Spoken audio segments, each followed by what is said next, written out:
सत साहिब सतगुरुदेव की जय।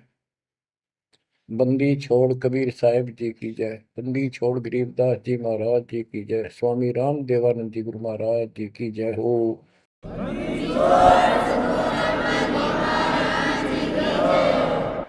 सर्व संतों की जय, सर्व भक्तों की जय, धर्मी पुरुषों की जय।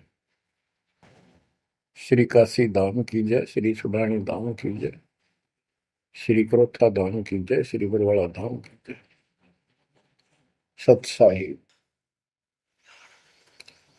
गरीब नमो नमो सत पुरुष को नमस्कार गुरु के नहीं। सुर नर मुनिजन साधुआ संतों सर्वस नहीं। सतगुरु साहेब संत सब दंडो तुम प्रणाम। आगे पीछे मध्य हुए तिनको जा कुर्बान। नराकार निर्विषम काल जाल भय बंधन। निर्लेपम निज निर्गुणम अकल अनुपेषण। सोहम सुरति समापतम सकल समाना निर्तल। उज्ज्वल हिरंबर हरदम अम्बे पर्व अथाह वार पार नहीं मध्य तुम। ग्रीव दोष मरत सिद्ध होई गणनायक गिरताना। करो अनुग्रह सोई पारस पद परवाना। आदि गणेश मनाओ गणनायक देवन देवा। चरण कमल लाओ आदि अंत करूं सेवा। परम शक्ति संगीत अमृत सिद्धिदाता सोई। अविगत गुण अतीतम सतपुरुष निर्मोही। जगदम्बा जगदीशन मंगल रूप मुरारी। तन मन अर्पो शीसम भक्ति मुक्ति भंडारी। सुर नर मुनि जन ध्यामय ब्रह्मा विष्णु महेशा। शेष सहस मुख गावै पूज्य आदि गणेशा। इंद्र कुबेर सरीखा वरुण धर्म राय जावै। समर्थ जीवन जी का मन इच्छा पल पावै। 33 कोटि अदारा जावै सहस 88। उतरै बहुजल पारा कट है यम की फांसी। कबीर सतगुरु के उपदेश का सुनिया एक विचार। जय सतगुरु मिलते नहीं जाते नरक द्वार। नरक द्वार में दूत सब करते खेचा तान। उनसे कभू नहीं छूटता फिरता चारों खाने। कबीर चार खानी में भरमता कबहू न लगता पार। सो फेरा सब मिट गया मेरे सतगुरु के उपकार। जय जय सतगुरु मेरे की। जय जय सतगुरु मेरे की। सदा साहिबी सुख से बसियो। अमरपुरी के डेरे की। जय जय सतगुरु मेरे की। जय जय सतगुरु मेरे की। सदा साहिबी सुख से बसियो। अमरपुरी के डेरे।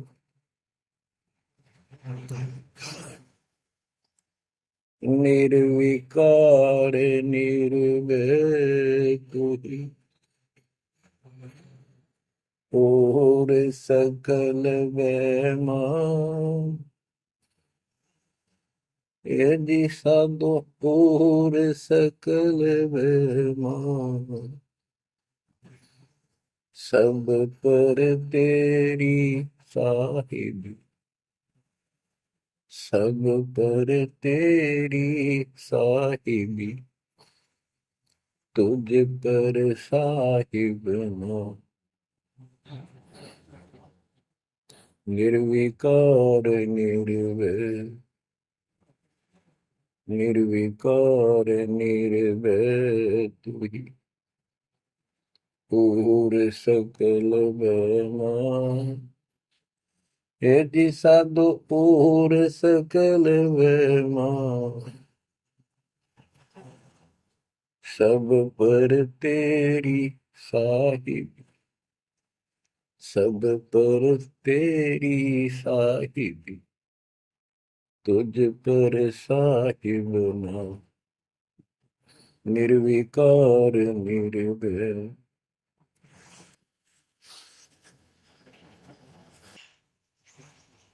परम पिता परमात्मा कबीर जी की प्यारी आत्माओं, परमेश्वर की असीम रजा से, अपने पिता की असीम कृपा से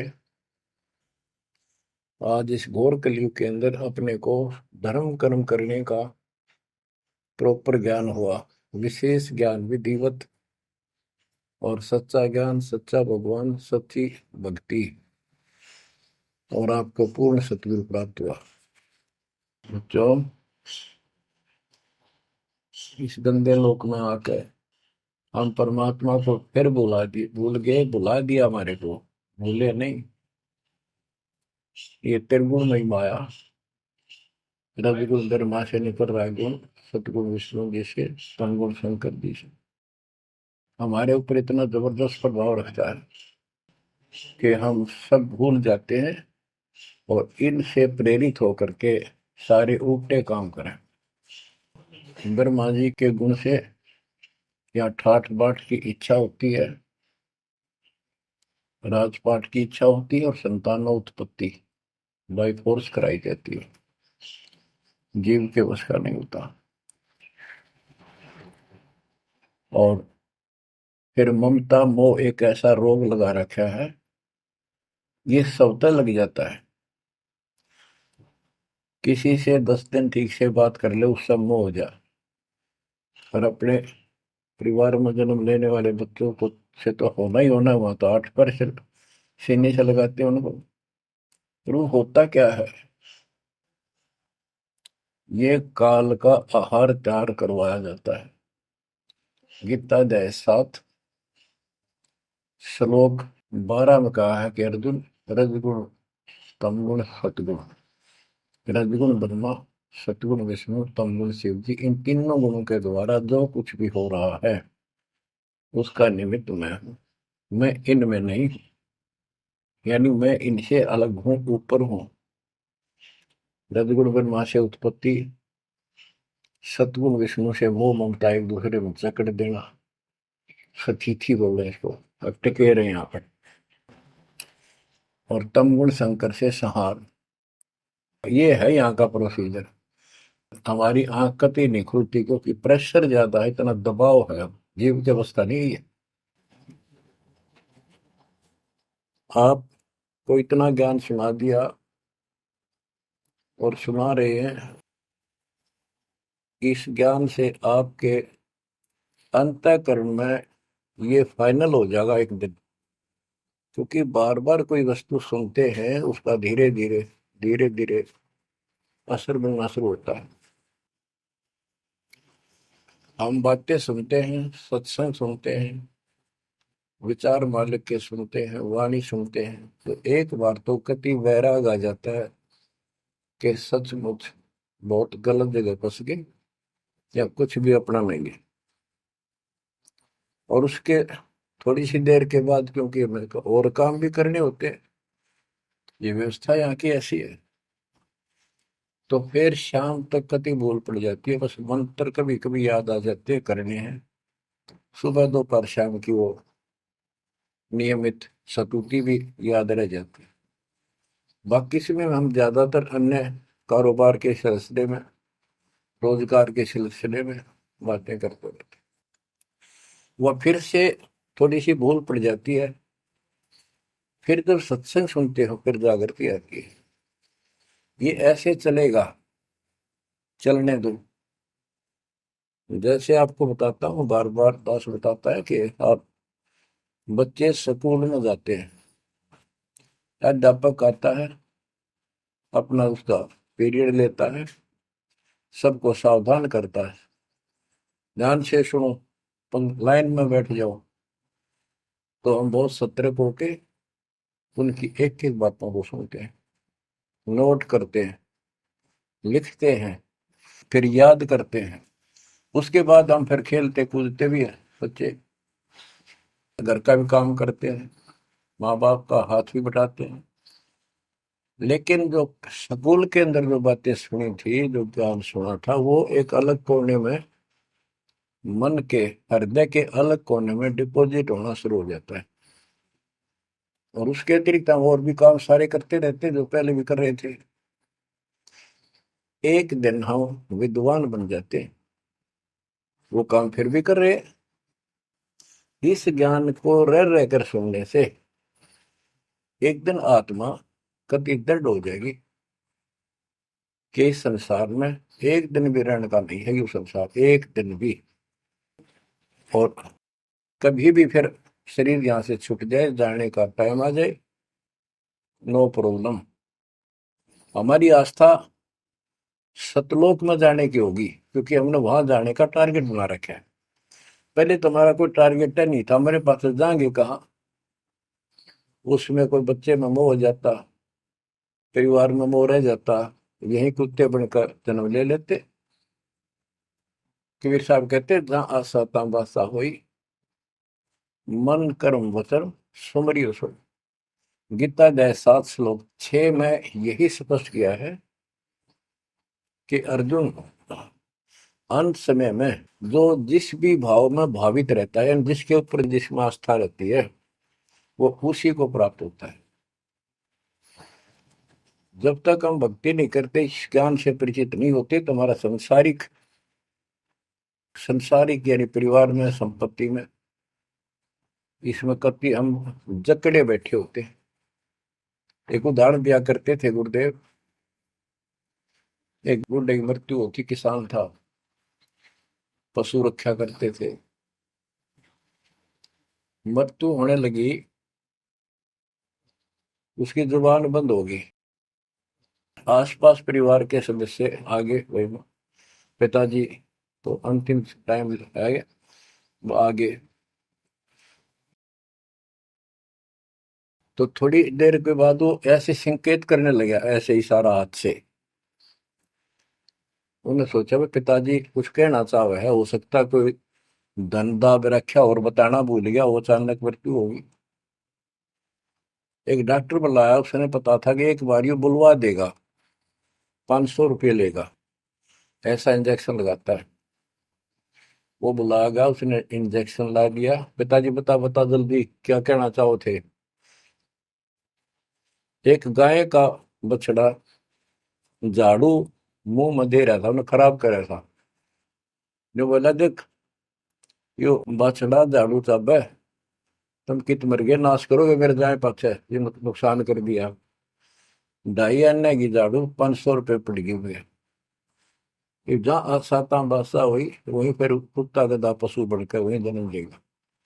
तो हमारी ये वृत्ति यहाँ से हटेगी, इस ज्ञान से अंतिम समय आप यहाँ कुछ याद नहीं आओगा। इस ज्ञान में सुनते रहे और भक्ति करते रहे, मर्यादित रहे। ज्ञान के साथ साथ यह भक्ति आपको सहारा देगी अंतिम समय में, मन को उधर धकाने के लिए। वैसे नहीं धकता है, बहुत ताकतवर है, ब्रह्मा विष्णु महेश मन का आधार मान रहे। ये ज्ञान और इस भक्ति की शक्ति इस आत्मा को न धका देगी ऊपर। अंत समय में सेकंडों के अंदर सतलोक बैठे पाएंगे। इस पर लगे रहना, इस मार्ग से जैसे दास आपको बताता जाएगा। अमर करूं सतलोक पठाऊं, ताकि बंदी छोड़ करूं। कबीर साहब कहते हैं, मैं अमर करूं सतलोक पठाऊं भेज दूं, इसलिए बंदी छोड़ कर लाता। अब यहाँ ये क्यों हो रहा है, क्या हो रहा है, आपको सब पता है। पहले तो नहीं था, पर अब पता लग गया आपको, बिल्कुल सही पता लग गया। माता पिता के सामने बच्चे एक या दो तुरंत मर जाते हैं, चक्कर मारते रह जाते हैं, हाथ कुछ नहीं आना, और कई महीने वर्षों तक उसकी याद सताती रहती है। हम इतने विवश हैं, हम इतने बंद में हैं, हम कुछ नहीं कर सकते, लाचार हैं। एक राष्ट्रपति किसी देश का, या प्रधानमंत्री, या अन्य कोई सक्षम मानता अपने आप को, उसका इकलौता बेटा मर गया, प्रधानमंत्री, टक्कर मारा वो, टक्कर। और उससे पहले जब आकाश में वो हुई थी उसकी तुती, साथ में आकाश में रहा था, उसका दिमाग धरती पे पटक दिया। एक बताते हैं, महाभारत में प्रकरण आता है, द्रोणाचार्य, ये गुरु था कौरव पांडव का, और शिक्षा दिया करता, मोह मत करो, मोह सबसे बड़ा खतरनाक है। द्रोणाचार्य का जब लड़का अश्वत्थामा मरा, मरा नहीं था उस समय तक, ये कह दिया गया अश्वत्थामा मर गया। वो झूठ बुलवाई गई थी श्री कृष्ण में प्रवेश काल द्वारा, कि एक अश्वत्थामा नाम का हाथी था, उसको मार दिया गया। और युधिष्ठिर का बहुत विश्वास करते थे सब, कि ये सत्यवादी है, कभी झूठ नहीं बोलता।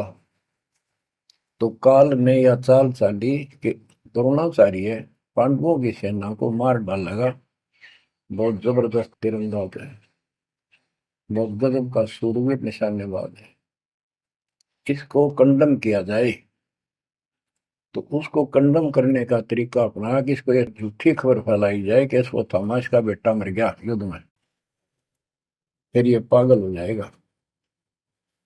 ऊपर तक दुनिया गीत गाती है, जब लग गया अपने, जब पता लग गया, तो युधिष्ठिर से झूठ बुलवा दिया कि तूने कह दे कि अश्वत्थामा पीते, अश्वत्थामा मर गया, तेरी झूठ भी ना होगी, हाथी मर गया ना, ये हो जाएगा।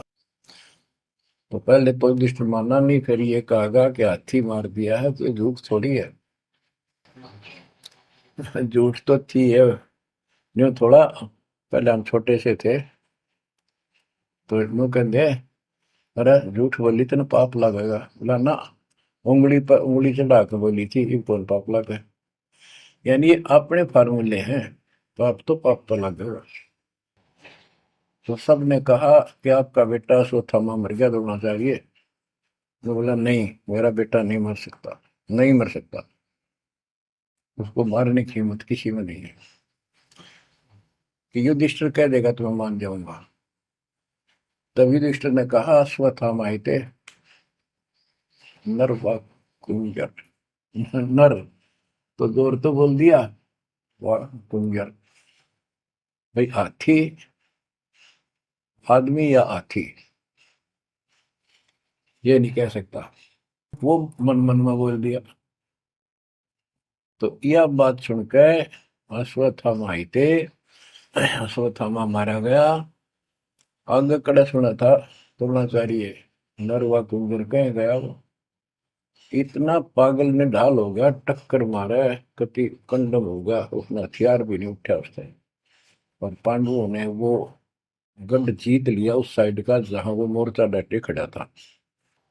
तो बच्चों, ये मोह इतना जबरदस्त है, जीव के बस का नहीं है। और बनता कुछ नहीं, बचाओ कुछ नहीं। तो इसका बचाओ अब है तो ज्ञान हो, ये ज्ञान जो दास बता रहा है, ये आपके हृदय में जच जा कति, ये कुछ भी अपना नहीं है, 100 की 100 साची है, पर मन मानने तैयार नहीं, आत्मा को दबाए रखा है। ये सब काल आहार हमसे पैदा कराया जाता, जैसे कसाई बकरे पालता है, कसाई बकरे पालता है, उनके लिए चरागाह बनाता है, सुंदर तालाब बनाता है पानी पीने के लिए, उनके लिए छाया, गर्मी, सर्दी, ओलों से बचने के लिए शेड डालता है। पहले झोंपड़ी डाला करती थी, तो उस घास फूस के और लकड़ी, अब तीनों का शेड बनाते, पंखे लगा दिए जाते। और ये समझो कि जैसे कसाई ने 3 पाली रखे हैं नौकर, एक बकरे मोल लाके वहां छोड़ता है, दूसरा उनकी पालन पोषण करता है, और तीसरा उनमें से निकाल के और अपने कटवा देता, बेच देते हैं, कसाई को सौंप देता है। ये प्रोसीजर है यहाँ पर। जैसे कसाई कभी कभी आता रहता है, बकरों को देखता है, संभालता है, तो उनके कमर पे हाथ मारता, शरीर पे, और वो उसको अपना एक बहुत हमदर्द मित्र मानते हैं, मालिक मानते हैं। देखो हमारे को कितनी सुविधा दे रखी है, पानी क्या, घास क्या, गर्मी सर्दी से बचने का। वो देखता तो हाथ मार के ऐसे है कि ये कितनी कीमत का हो गया, कितना मांस है इसमें। और वो समझते हैं ये प्यार करे हमारे से, कसाई लाड करता है, वो भी उसको प्रतिफल में जीभ से चाटते हैं उसका हाथ, प्यार करते हैं। और कई कई तो उसके ऊपर पैर फैला कर उसको प्यार देना चाहते, सीने से लगाना चाहते हैं बकरे। ऐसा पशु भी प्यार देते हैं, उसको अपना मांस। वो देख रहा है इसमें मांस कितना है, और नौकरों को बता देता है इन इनको निकाल लो। उसका कोई रहम नहीं है, कितना लाड करो, कितने उसके गुण गाओ। उसने उद्देश्य यही है, उसका मतलब यही था, उनको पालने का। कबीर साहब कहते खाई खुराक का पैन पोशाक का यम का बकरा पलता है। या बढ़िया बढ़िया माल खा के और सुंदर सुंदर कपड़े, ड्रेस, अटपट फैंसी के कपड़े, ये पहनेंगे वो पहनेंगे। कहते खाई खुराक का पैन पोशाक का यम का बकरा पड़ता है। काल के बकरे पड़न लग रहे हो तुम। इन बातों को बच्चों अच्छी तरह हृदय में बैठा लो, एक कोने में। संसार में रहेंगे, रहना पड़ेगा, लेकिन परमात्मा की शरण में रहेंगे, मर्यादित रहेंगे। काल का कोई अटैक आप पर नहीं होगा, ना आपके परिवार पर होगा, ना किसी धन संपत्ति व्यवसाय पर होगा। ये सत्कर मान लेना। हम मर्यादा को हल्के में ले लेते हैं, और ये हमारे विनाश का कारण होता है। गलती हम करते हैं, कोई काल का ऐसा अटैक आने का समय हो गया और वो नुकसान हो गया, तो भक्ति और छोड़ देते हैं, हो गया सर्वनाश। भक्ति छोड़ दी, भगवान की शरण छोड़ दी, फिर और कहाँ ठिकाना रह गया। कटी पतंग हो गई। कटी पतंग का कोई अस्तित्व नहीं रहता, कुछ देर उड़ जरूर सकती है, अंत में पता नहीं कि कर का पेड़, बबूल के पेड़ में उलझ कर फड़फड़ कर कपाटती है। ऐसे फंसे रह जाओगे तुम इस काल के जाल में, कांटेदार झाड़ियों में, इस गंदे लोग। तो बच्चों इस बात का सख्त ध्यान रखो, यदि आपने यहाँ से निकलना है, मर्यादा ना टूटे। और मर्यादा ये पता नहीं कितने प्रकार से टूट जाती है। जैसे हमने किसी को सेवा दे दी, भाई क्या सेवा कर लो, शुक्रिया दाता का, मजदूरी मिली, खुशी हुई, फिर कह दिया ये त्याग दे, छोड़ दी, दूसरे को दे दी। बता फिर दुख क्यों मानना, फिर दुख मानते। मैं ये समझा, इतना ज्ञान होकर भी तुम ऐसी बातें करते हो, तो शुक्र मनाओ और 100 बार हाथ जोड़ के, भाई बहुत अच्छा, गुरुदेव का आदेश है कि भाई सेवा कर लेगा, मुझे भी और सेवा दे दियो कोई, मेरी नीयत से सेवा करने की। अन्ना मिला तो अपना सबर करे, भक्ति करे, सत्संग में जाओ। 100 सेवा है आश्रम में करने वाले को, बहुत सी सेवा होती है। तो एक बात का बंद कर नहीं बैठना चाहिए। ये प्रार्थना आती है, मेरे को कोऑर्डिनेटर की सेवा फेर दियो, ये भी कमजोरी है। जैसे एक डॉक्टर के पास बूढ़ा आदमी गया, कमजोर सा, अवस्था में, अस्थि पिंजर बने जा शरीर का, जाके बता डॉक्टर जी मैं खड़ा होता हूँ तो चक्कर आते हैं, क्या कारण है? डॉक्टर बोला कमजोरी है, वीकनेस ऑफ बॉडी। बोला पिंडी दुख है, पिंडी, पैरों की। डॉक्टर बोला कमजोरी है। फिर वो व्रत बोला जी, मेरे सारा शरीर में भड़कुआ रहती है, यानी सारे शरीर में दर्द सा बना रहता है, चबक चबक नाड़ी करती है। डॉक्टर बोला कमजोरी है। वो वृद्ध गुस्सा होकर बोला डॉक्टर ने, तो डॉक्टर है गम चक्कर है, एक का बात जाना है कि कमजोरी है, कमजोरी है, और भी तुम्हें पता होगा। डॉक्टर बोला ये भी कमजोरी है, this is also due to weakness. ये क्रोध भी कमजोर आदमी ने घनाया कर, यह भी कमजोरी है। तो बच्चों यह सारी ये कमजोरी है जो मर्यादा से नारी हटकर करोगे, चाहे कुछ भी कर लियो। मर्यादा को हल्के में ना लो। जैसे हमने इतने सारे नियम बना दिए, भक्ति करनी है तो इनका पालन करना पड़ेगा, नहीं तो फिर गधे बनकर कुमार के नियम में चलना पड़ेगा। एक कदम भी अपनी मर्जी से नहीं जा सकते, बैल बनकर नाथ डल जाएगी, खच्चर बनकर बग्गी में दौड़े जाओगे, रेडी में, फिर चलेगी क्या आपकी मर्जी। असंग जन्म तन मृत्या हो गए, जीवित क्यों नाम रे।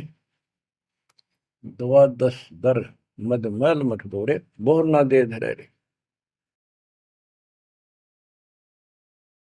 तो बच्चों जीवित मर लो, इन बातों को छाती में धर लो, हृदय में बैठा लो, कति मस्तिष्क में। ये संसार आपका नहीं है, ये परिवार आपका नहीं, ये संपत्ति या कार कोठी तेरी नहीं, गरीब काया तेरी है नहीं, ये माया कहां से हो। चरण कमल में ध्यान रख, इन दोनों को खो, इनको भूल जा, अपने गुरु जी के चरणों में ध्यान रख, उनके बताए दिशा निर्देश के आदेश से आधार से अपना जीवन निर्वाह कर। बच्चों आंख खोल लो, बार बार ये बातें बताई जाती हैं। जब ऊक चुक हो जाएगी फिर तो रोना शेष रहेगा, नथिंग एल्स। इस मार्ग में अहंकार इंसान को मारता है। किस चीज में अहंकार करो, माया होगी तो अहंकार होगा, कोई पोस्ट पद ठीक सी होगी तो अहंकार होगा, शरीर स्वस्थ है, थोड़ी सी जान, अहंकार हो गया, एक परिवार में पांच चार लाठी ठाणिये हो गए तो अहंकार हो गया, और अपने बॉडी की ताकत का अहंकार। और भी सैकड़ों कारण है जो इंसान के मन में दोष पैदा हो जाता है। तो ये इंसान का सबसे बड़ा खतरनाक शत्रु है। परमात्मा को अहंकार पसंद नहीं, और छोटी मोटी गलती को माफ कर सकता है।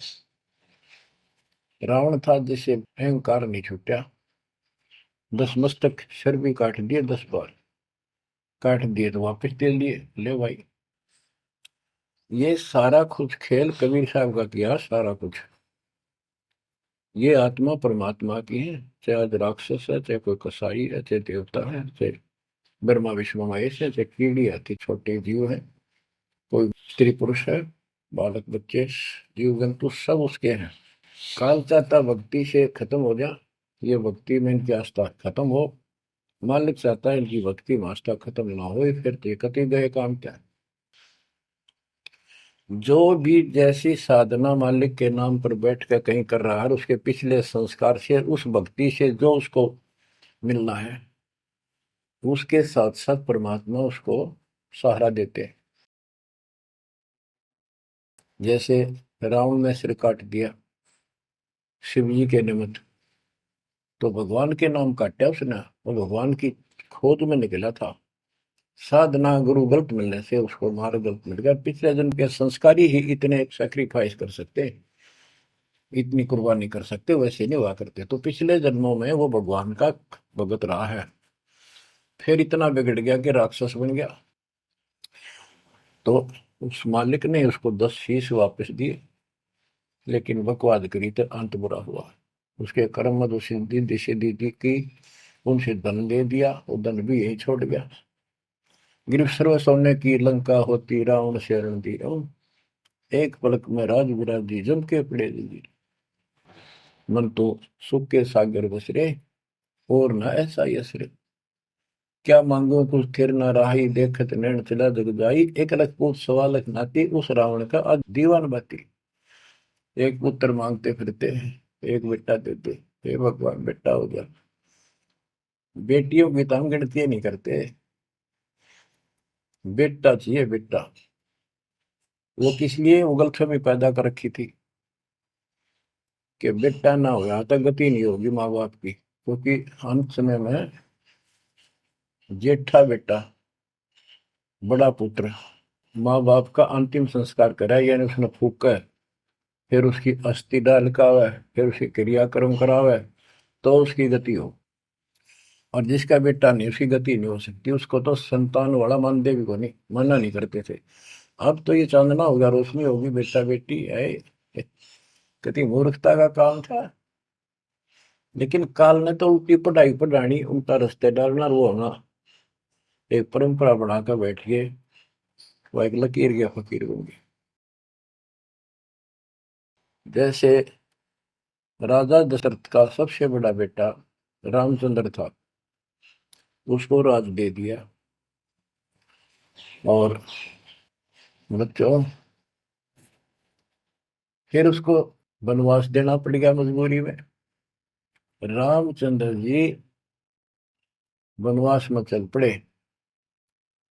राजा दशरथ का इतना मोह था अपने बच्चों में, रामचंद्र में विशेष, और जो बिछुड़ा उसमें ज्यादा हुआ करे, तो नो चल पड़ा, महल के ऊपर चढ़ के देखा, दिखता रहा, फिर नहीं दिखा तो चौबारे की अटारी पर चढ़ गया, चौबारे पर चढ़ के जहां तक उससे दिखा, फिर मुंडेर पर चढ़ गया, एडी ठाई गिर गया, वहां से जमीन पर गिर गया, गिरते मर गया। अब रामचंद्र वापस नहीं आया, उसका अंतिम संस्कार किसने करा? वो पूछने वाला वे मंदबुद्धियों ने, जो दुनिया को भ्रमित क्या करते थे, किसी की अकल वहां नहीं गई वहां तक। जेठा बेटा था ही नहीं, फिर उसके अंतिम संस्कार किसने करे? दूसरा न करे होंगे। तो ये बात कहने की है, तो इसका मतलब उसकी गति हुई नहीं, बेटा होते हुए भी अंतिम संस्कार नहीं कर सका। तो इन बातों ने छोड़कर सतगुरु कबीर साहब द्वारा जो ज्ञान दिया है, इस पे दृढ़ हो जाओ। देखो, हमारी सारी बात उल्टी है। भक्ति मार्ग में बेटा है, बेटी है, अच्छी बात है। परमात्मा के चरणों में लग गए दोनों, तो हम तो बरी से हो गए, क्यों? भगवान आप पर खड़ा हो गया। और बेटा भक्ति नहीं करता, बेटी करती है, तो एक कौडी का नहीं हो बेटा, किसी काम का। कबीर साहब कहते हैं, राम रटत कन्या बलि, साकर बलाना पूत, छेरी के गलगल थना, छेरी के गलगल थना, जिसमें दूध न बूत। बकरी के गल में एक खाल लटका रहा, थन के साथ, व्रत की खाल। कहते वो बेटा था, गल का ऐसे वजन है सिर पर, बेमतलब का व्रत का दिखावा दिखावा है।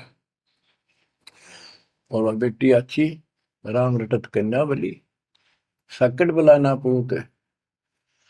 तो बच्चों, ये दातम मार्ग है, इसमें सारी बातें पहले से विपरीत हैं। देखो, बेटा ना होगा, बेटी बेटी होगी, तो यहाँ सृष्टि नहीं चलेगी। और बेटी बेटी होगी, बेटा नहीं हुआ, तो भी दिक्कत संसार की सृष्टि में आ सकती है। बाकी भगत का कोई फर्क नहीं पड़ेगा। इन बातों को जो दास कहता है, इनको एक सामान्य बातें ना समझना, निष्कर्ष है इस जीवन का। जिसका बेटी नहीं है, तो उसको ये तड़प रह जाती है बेटा होता, या भूल के भी ना करना। इन बेटे वाले ने देख लो कितने सुखी, टाइम पर रोटी नहीं, चाह नहीं भी तरसे बैठे बैठे। वो सोचे बड़ा दे देगा, छोटा सोचे बड़ा आप दे देगा, बड़ा सोचे छोटा कह देगा। बड़े बड़े आंखें में आंसू बुढ़ा में। और बेटी आखिरी सांस तक प्यार देती है अपने माँ बाप को। एक आदि ने कमी बात कह नहीं सकते, वो किस्से के बिना होती हो तो आत्माएं नष्ट होती है। आखिरी सांस तक यहाँ भी हमने देखा, जैसे लड़की रोटी खा रही है और लड़का वैसे बैठा था। माँ ने कहा बेटा वो सामान ला उठा कर, मैं रोटी तैयार बनाऊं भोजन। बेटा बेटा ना लाऊं, यूं कौन खोया लावे। बेटी तो कहा भी कोई ना, रोटी खाती खाती छोड़ गए। आण की थी एक 10 साल का की होगी, लड़का 12-13 साल का। उठ कर रोटी छोड़ के हाथ धोकर और सामान लाकर माँ को दे दिया। लेकिन फिर भी बेटे में मोह ज्यादा और बेटी में नहीं। इसका कारण यह था कि हमने बेटी को बाहर बना लिया इस गलत रीति रिवाज।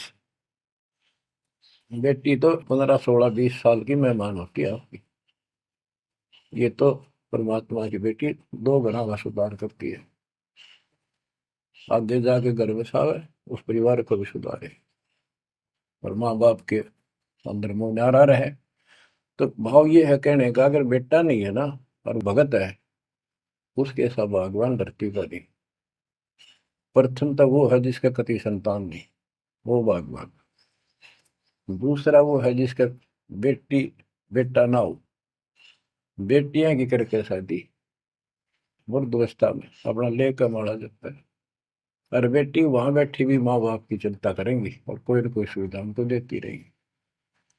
और बेटा छाती पर रह के भी खून फूक के जाएंगे। कति साफ दिखाई दे है, इसमें कोई मानो तो ना मानो। लेकिन बेटे भी हैं, ठीक है, और उनमें वो भी भक्ति करो, आप भी करो, कुछ दिन में उनको समझ आ जाएगी। पुत्र वधु भी भगवान से डरने वाली हो जाएंगी, माँ बाप का ध्यान रखें। वैसे कोई विकल्प नहीं इसका। लेकिन इस दुख को हम अच्छा मानते हैं पुत्र ना होने से। हम तो काल ने गधे बना रखे हैं। जितना कष्ट हमें रहे और वजन लग जा रहा है तो हम सीधे चला और कम हो जाता मानने को नहीं।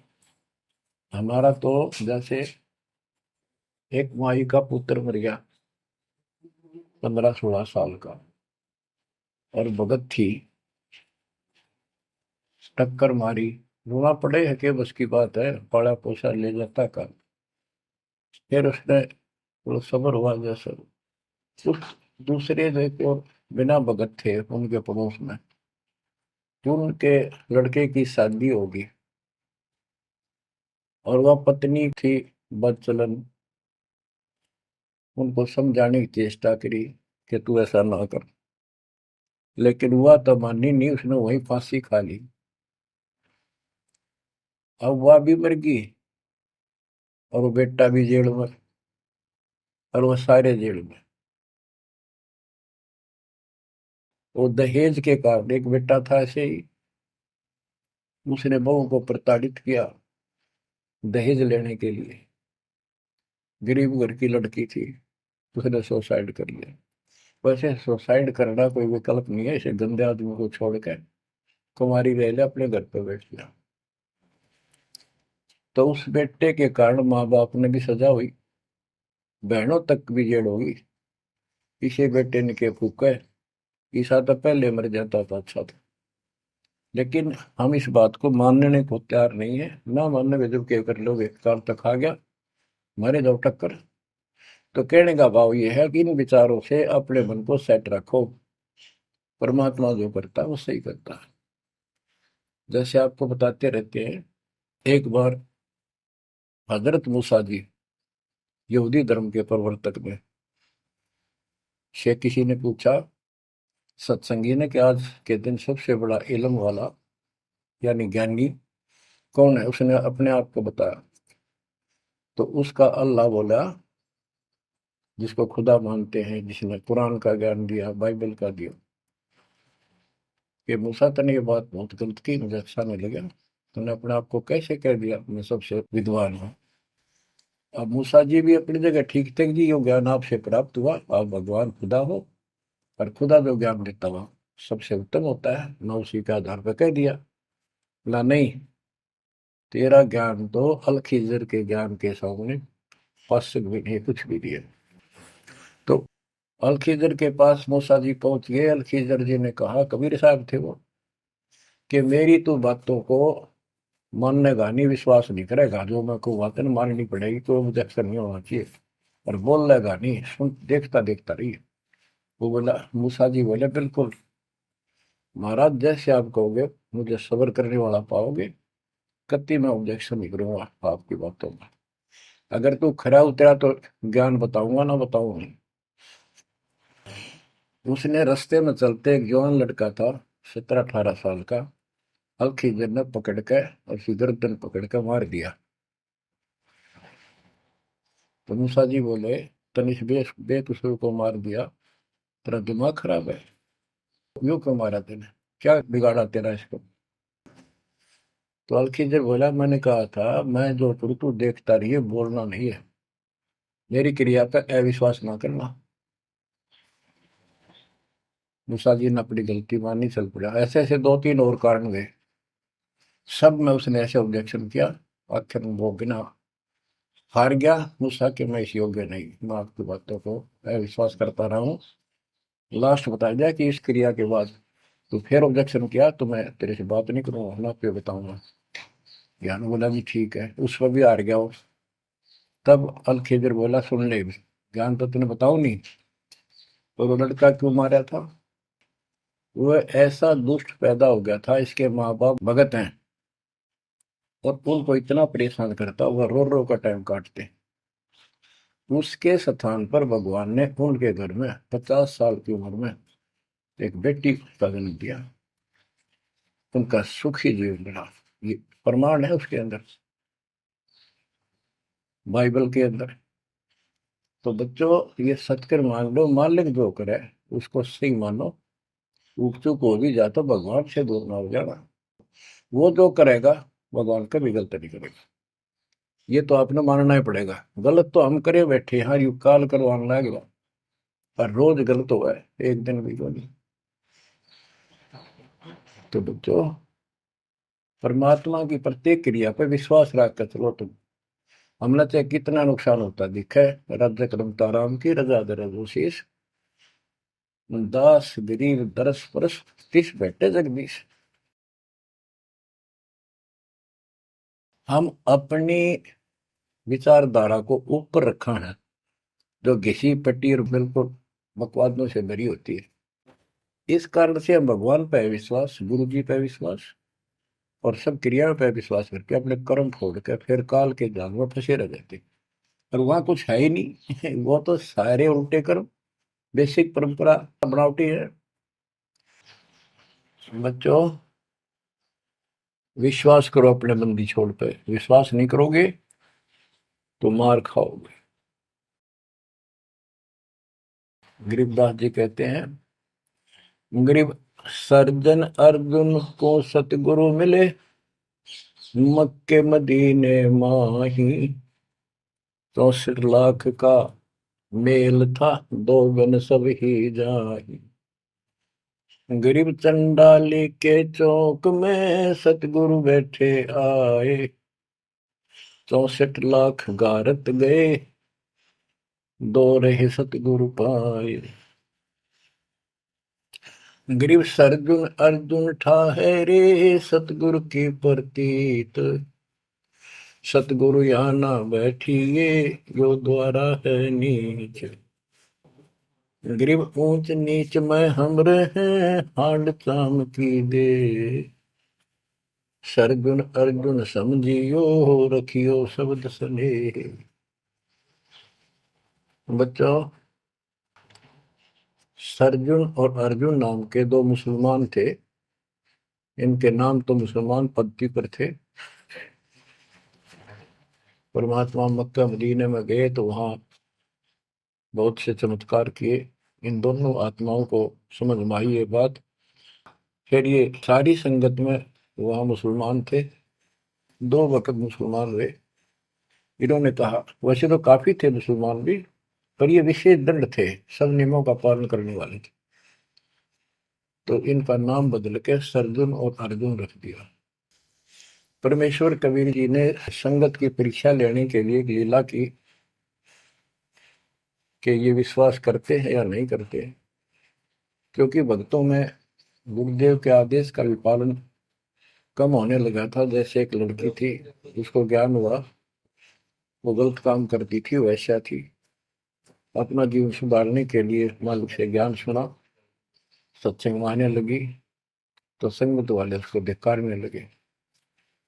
गुरु जी से बताया, गुरु जी ने सत्संग के माध्यम से कहा, भाई आपने इस चीज से कोई लेना देना नहीं, कोई सत्संग सुनेगा नहीं तो आत्मा कैसे साफ होगी, कपड़े को पानी साबुन लगेगा नहीं, उसका मैल कैसे उतरेगा। फिर भी वो जैसे तैसे अटपट करते रहते हैं। एक दिन मालिक ने परीक्षा ली, एक लड़की उस वैश्या को हाथी पर बैठाया, हाथी किराए पर लिया, हाथ में गंगा जल, सफेद पानी बोतल में भर लिया जैसे शराब हो, लड़की के कंधे पर हाथ रख लिया, सारी काशी में घुमा दिया, साथ में रविदास जी थे। तो जितने भी सबको पता चलता है, लोग देखते गए, शिष्यों को बुला बुला के लाओ, देख हम तो क्या करते, वहां पर वैश्या तक जाती है, दुल्हा कैरेक्टरलेस है।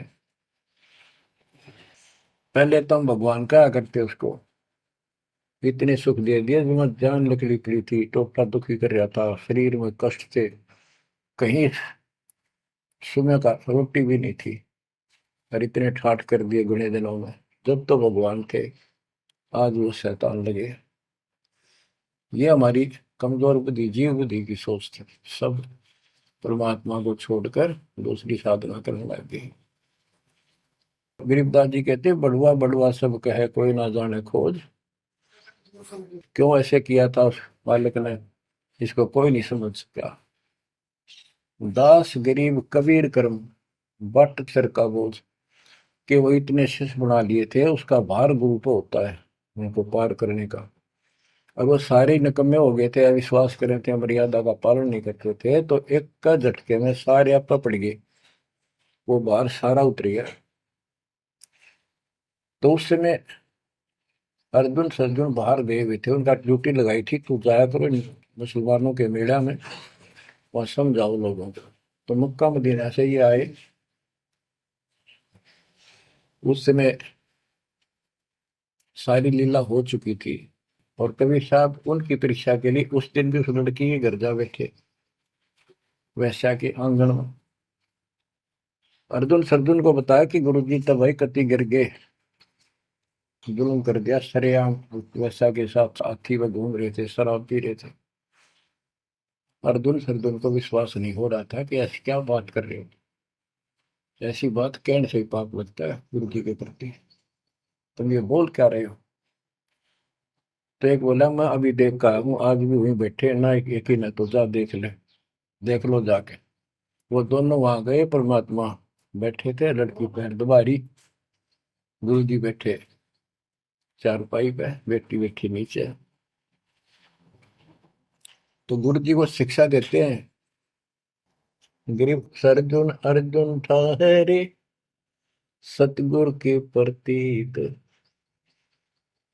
यानी उनने कुछ दृढ़ता दिखाई थी, फिर जाके देखा तो वहां सतगुरु से बोले, सतगुरु आना बैठिए, यो द्वारा है नीच।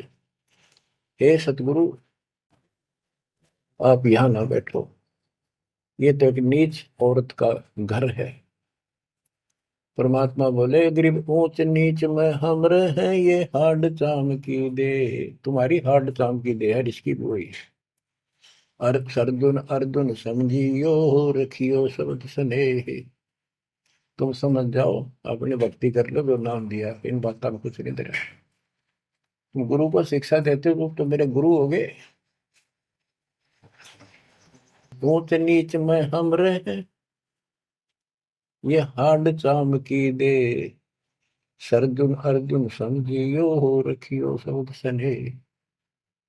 तो उनकी आंखें जब खुल गई, पैर पकड़ लिए, माफ करो गुरुदेव, मेरा नीच आत्मा है, हमसे बड़ी भूल होगी, क्योंकि वो चाहती उनको भगत की भक्ति। फिर परमात्मा ने कहा, बेटा कितनी बात बना लो एक दिन, मेरे प्रति वो भाव थारा हो नहीं सकता, तुम्हारे मन में मैल आ चुका है, और ईब मेरे इस शरीर से, गुरु रूप से तुम पार नहीं हो सकते।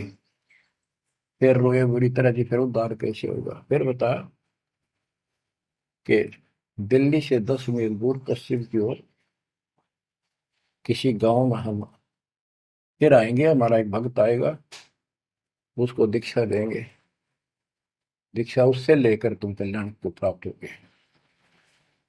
तो वो कहते हैं वहां से चल के वृद्ध अवस्था में हमायूं गांव है खरकोदे के पास, वहां आकर उनके कति वृद्ध हो गए, मालिक की कृपा से वो 200 साल जिए ऊपर से। और फिर गरीबदास जी को परमात्मा मिले 10 साल की उम्र में, उनको दीक्षा का आदेश दिया। तब उसने वहां से दीक्षा लेकर वहीं शरीर छोड़ दिया, छुड़ानी में। उनकी अभी तक हमारे सामने बताओ थे, हम जाने लगे थे कि अब 2-3 साल पहले, 10 साल पहले, या भोरी वाले महाराज आया करते गरीबदास जी, उन्होंने वो मंडी फुड़वा दी, उनके दोनों की यादगार बनी हुई थी, इसलिए फुड़वा दी कि लोग इन पूजन लाग जाए गरीबदास जी को छोड़ के। तो कहने का भाव यह है बच्चों, आंख खोल लो, इन बातों को चिंतरा, गुरु के प्रति कभी अविश्वास नहीं होना चाहिए, और परमात्मा की प्रत्येक क्रिया को शिरोधार्य होना चाहिए। आंख खोल लो, परमात्मा बार बार यह मौका नहीं देगा आपको। समझा है तो सिर दर पाऊं, और नहीं रे ऐसा था। ये संसार समझदा नहीं, कहंदा शाम दोपहरे में, गरीब दास ये वक्त जात है, रोओगे इस पैरे। भक्ति नहीं करते वो न्यू रोएंगे, गलत साधना कर रहे वो रोएंगे। ये सच्ची भक्ति करके मर्यादित ना रहे तो तुम रोओगे। कभी सीधे हो जाओ, समर्पित हो जाओ, मालिक के चरणों में सदा ध्यान रखो, बुराइयों से बचो, सेवा सुमन दान करो, मर्यादा का निर्वाह करो, मालिक आपको मोक्ष दे। सत्साई।